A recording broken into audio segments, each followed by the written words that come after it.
మనం చిట్ట చివరి క్షణాలలో ఉన్నాము. అవునా కదా? మనం చివరి రోజులు తీసేద్దాం. ఇంకా రోజులు అయిపోయినాయి, చివరి రోజులు అయిపోయినాయి, చివరి క్షణాలలో ఉన్నాం. ఏ క్షణాన ఈ ప్రాణం పోతుందో తెలియదు. మీ ప్రాణం పోయే లోపే, నా ప్రాణం పోయే లోపే మనమందరము కూడా తండ్రి అయిన దేవుడు చెప్పినట్టుగా ప్రభువు వలె బ్రతకాలి, ప్రభువు వలె జీవించాలి. ప్రభువు మరణం ప్రపంచానికి ఉపయోగపడింది. మన జీవితం కనీసం ఒక్కడికన్నా ఉపయోగపడాలి కదండి. ఒక్కడికైనా ఆయన చాలా పెద్ద సామర్థ్యం కలిగిన వాడు.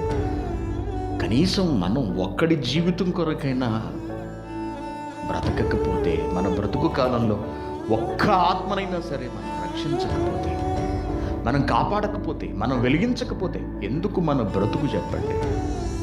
లేక చెబుతున్న మాటలను వింటూ ఉండండి, గ్రహిస్తూ ఉండండి, అర్థం చేసుకుంటూ ఉండండి.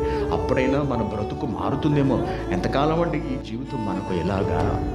దేవుడు పట్టని, దేవుణ్ణి పట్టించుకొని, దేవుని పని చెయ్యని, దేవుని కొరకు బ్రతకని ఈ బ్రతుకు ఎంతకాలం ఇలా ఉండిపోదాం మనం? ఇక మారొద్దా? మనలో మార్పు వద్దా? మన మార్పును దేవుడికి చూపించొద్దా? ఇలాగే చచ్చిపోదామా? ఎందుకు పనికి రాకుండా మారాలి.